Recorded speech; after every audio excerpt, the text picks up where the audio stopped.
Welcome, Lady Eagle tennis players and parents and families. We're going to do our 2020 virtual parent meeting. So, due to COVID restrictions, the environment that we're in, obviously we have currently 77 players on the roster, 78 actually. I think we're getting a foreign exchange student. So, obviously, with that many players and parents, it's not going to be COVID responsible for us all to meet together. So we knew that filming and recording a 2020 virtual parent meeting would be better. And then we thought about all the coaches would have to be social distance, wearing masks. So I get the privilege of just hosting the meeting for all players and parents this year and this season before the fall season begins. So just some introductions, and you'll see me here in a minute. But this is your coaching staff for this year. So I am Coach Davis. I am the head coach, the varsity coach, the head of the program. My first assistant and JV coach is Coach Hoffman. We'll be basically in charge of the top 24 players, that varsity and JV group. Then we have Coach Anderson, who is the head coach of our C-Team Novice Developmental Program. And then she also works with that Navy group, which is kind of the top 16 there. And then this year we've added Coach Osborne, who has coached boys tennis here, I think since the school opened in 2010. And he's going to be Coach Anderson's assistant and mainly in charge of that gold developmental group. Okay. Again, my name is Coach Davis, and I am the head coach of the program. And I'm just going to be walking through some specific points today, and then also just kind of some items that we mainly get questions on when we host this meeting with parents. So again, just to go over the numbers, right now we have 25 players on the varsity and JV roster. And then we have 16 in the Navy group, and that's mainly going to be our kind of competitive group, so kind of the top 40-ish players. Generally in the program are the ones that are going to get the most playing opportunities. They're kind of our competitive group. And then anything above that, from 40 to whatever, is kind of in our gold group or our developmental group. Now this year and every year we kind of promise every player on the team, no matter if you're 1 or if you're 78, is going to get at least one match and one tournament opportunity. This year, obviously with COVID, tournaments have been canceled. It's just not COVID responsible. There's too many players. They're too large. So they are mainly wanting us to play dual matches this year, which is understandable. So we're going to basically promise and try to work for every player to get at least 2 matches in. Now, as COVID rules change, we'll kind of have to do what regulations and restrictions kind of require for this season. But that's the plan. Also, with that big developmental group, if you look on our schedule, which I'll tell you how to see that now, we have a C-Team Extravaganza 1 and a C-Team Extravaganza 2. So the 1 is at the beginning of the season, in which that developmental gold group just gets to play a match. They'll wear their uniforms, but they're just going to scrimmage each other. But we welcome parents to come out and see them. And then we also have the same thing at the end of the season, which is kind of like a big celebration, but they are going to treat it like a match. They are going to wear uniforms. But then hopefully, parents, as you come out and watch them play that second extravaganza, you can definitely see where they were and where they are now, and you can see the development and progression of your player there. Okay, so right now we're looking at 76, but again, we do have a foreign exchange student, I believe from Germany, that's wanting to play, and then we also have a transfer student from Southeast Missouri that's working on eligibility. So the roster is still in flux a little bit, and obviously with COVID, it just makes everything more difficult. Some team resources to go over. So, parents and players, I went over this kind of before we started summer workouts, but these are the resources, kind of the outlets in which the coaches, players, we put out information. So Twitter, so we do have a team Twitter account at LN Eagle Tennis. You do not have to have the Twitter app or even have Twitter to get it. You can ask your player for directions, and you can set up your texting app to receive the tweets via text. So there's also directions for that on the website. but basically ask your player. They're probably very tech savvy and they can figure that out. Because I know a lot of our players do that. They don't have Twitter. But basically anything I put out on Twitter will go to them via text. Okay. Also, we have a team website. So our athletic department has set up a district website, elleneaglepride.com. Obviously, you're going to go to the women's tennis page. And then you can navigate there. We have stories there. We have schedules there. Important things on the top there, we have calendar. And that actually links right to our Google team calendar. So every practice, every match, all information is on that calendar, and I update that weekly. Also, if you go to the More tab on the top, and you're going to have several options there, but you'll see updated schedule. And that's actually another Google link right to our team schedule that I've already sent out multiple times on Twitter and on GroupMe. But this is where, again, if we have cancellations, we have changes, this is the most updated, accurate schedule, because I can update that in an instant. The schedule that's on the website is run by by Coach Braden. He does a wonderful job, but sometimes, he's getting so much information it might not be completely up to date. So this is where you get the up-to-date information. And then again, just kind of navigate yourself around there. We have a schedule link.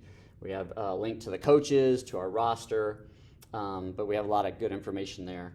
We also have a team YouTube channel, Ellen Eagle Tennis, and that's basically our main media outlet. So we encourage all players and parents to subscribe to that channel. We're currently doing a senior series, so we're interviewing all our seniors, asking them some few questions and having them introduce themselves as we start the fall season. We also will interview players before or after matches. I know we have an interview on there after, kind of summarize everything that's happened after the first week of practice.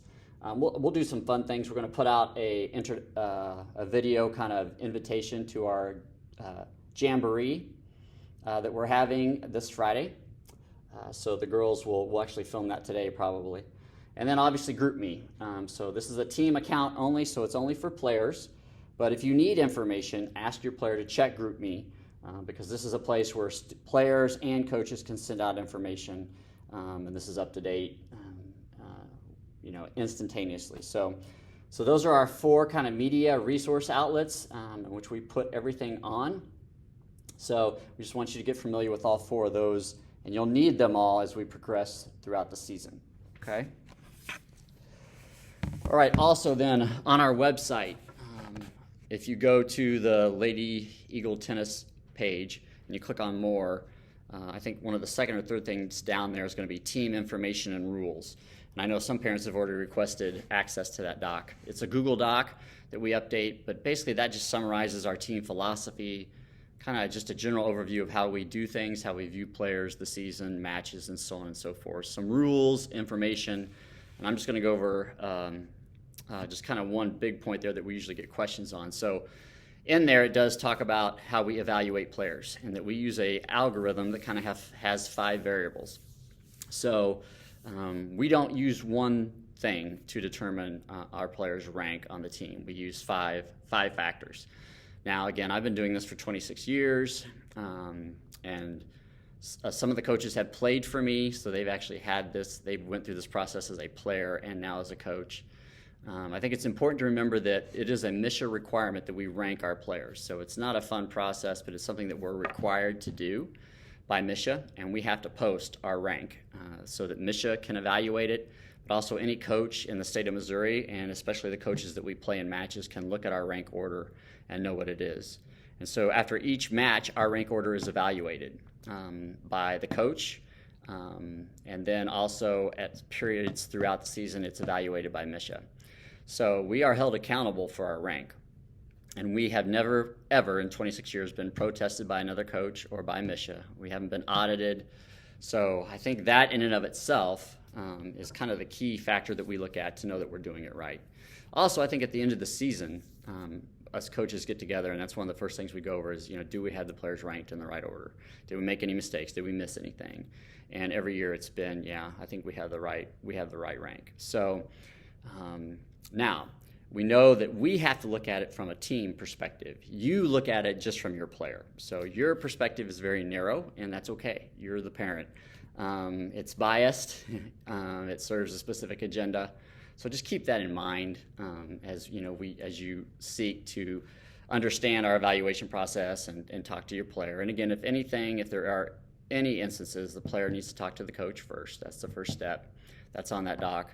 And then we just walk the player through the 5 areas, and we kind of explain our situation. So we obviously take it seriously. It's a main component of our job this first 3 weeks, but also know that the evaluation process continues, and it has to be locked by September 29th this year. So it will change because we actually use match play.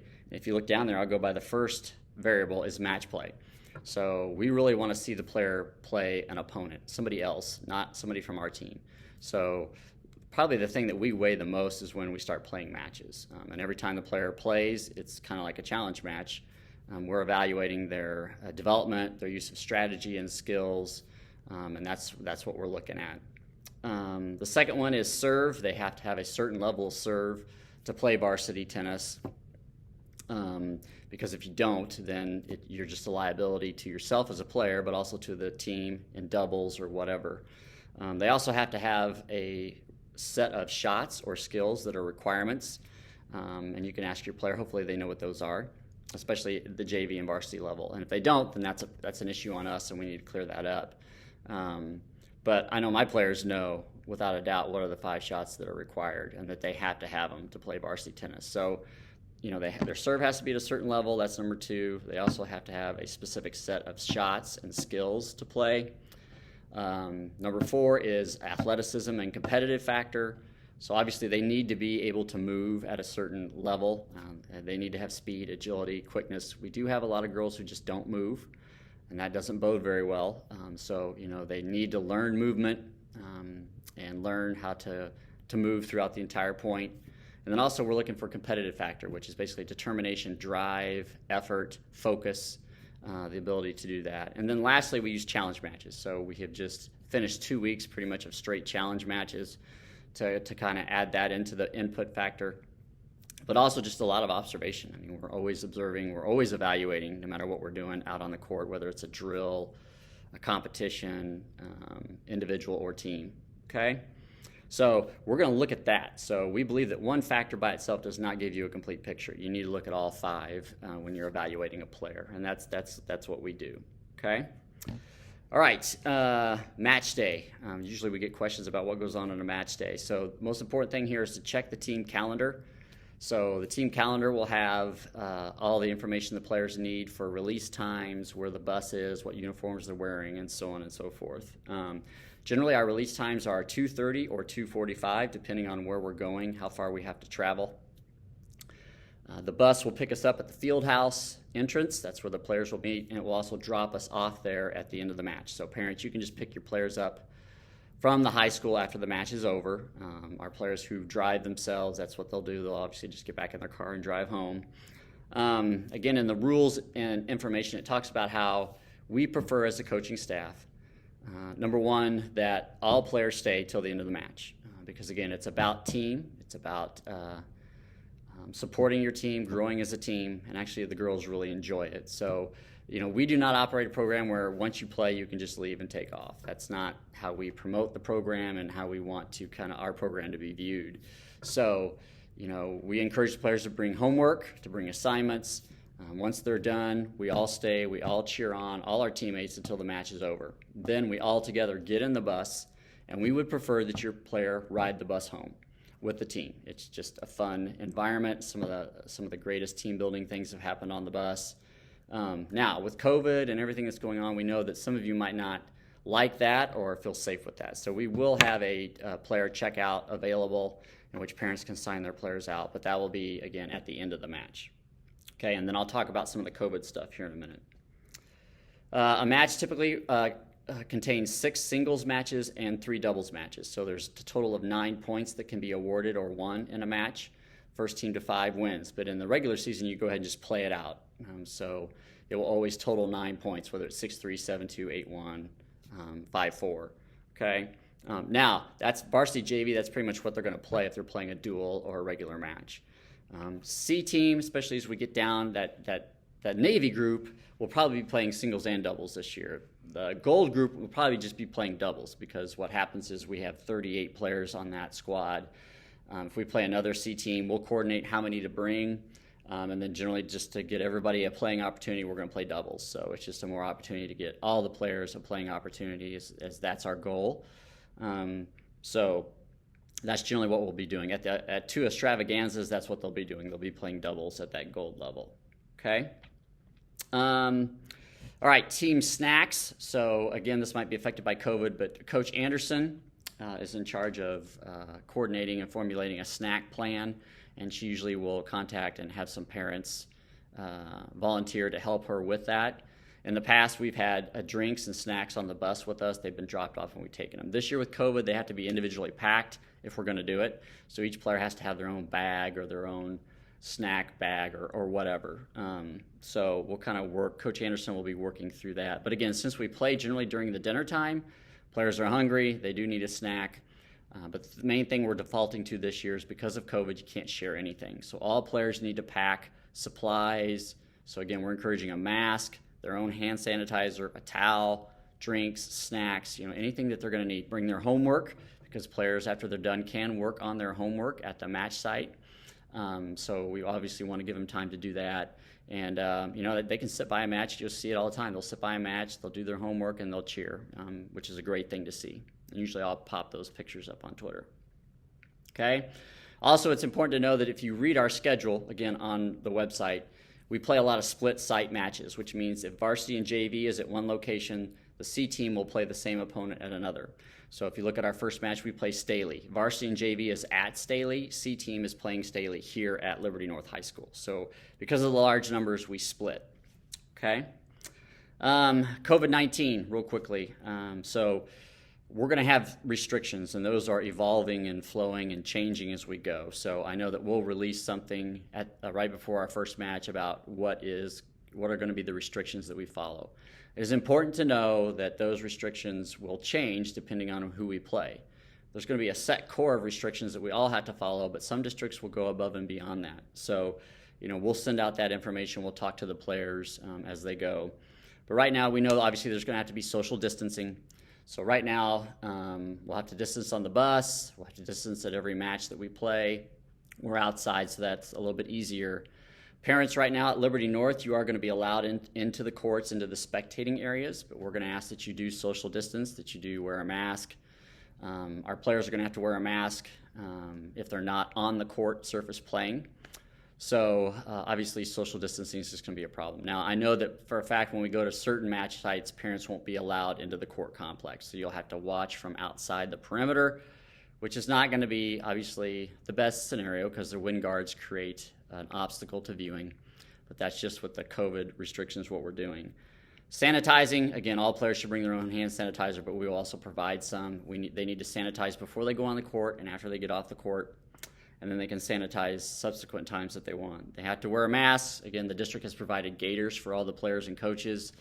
It's just going to be kind of part of the uniform this year. They need to be able to pull that up when they get off the court, when we're on the bus, or they can wear their own mask, however they want. No sharing of anything. So, again, just don't want them to share. They need to bring all their own stuff. And then we're really promoting keep the hands away from the face. So that's why we want them to have that towel this year. Okay? All right, I think that does it. So if there's any questions for me or any of our coaching staff, make sure that you talk to your player first, maybe check out your resources, and then email your appropriate coach. Your player should know their appropriate coach by this point, as we've been divided in groups since week 2. So we've got everybody in the right group, and now we're working on the rank. Obviously, I think my rank, I went over and talked individually with my players on Saturday. Coach Hoffman's going to talk with her players early this week. Again, we have the smaller groups, so it's working a little bit faster for us. And then Coach Anderson Osborne are still working on the 50-some-odd players that they have to make sure that they're in the correct rank order. But again, that order will change and it will evolve as the players progress through the season. Some players will progress faster than others, but that rank will continue to change and evolve, and we'll just communicate with players. But if you have a question, talk to your player first. Have the player talk to the coach. If you want to email, you can email your appropriate coach, and we look forward to working with you. The girls have been great so far this season. It's been a lot of fun so far. Just a great group of girls, just a great team to be with, and we're very excited about working with them and getting through this 2020 COVID season.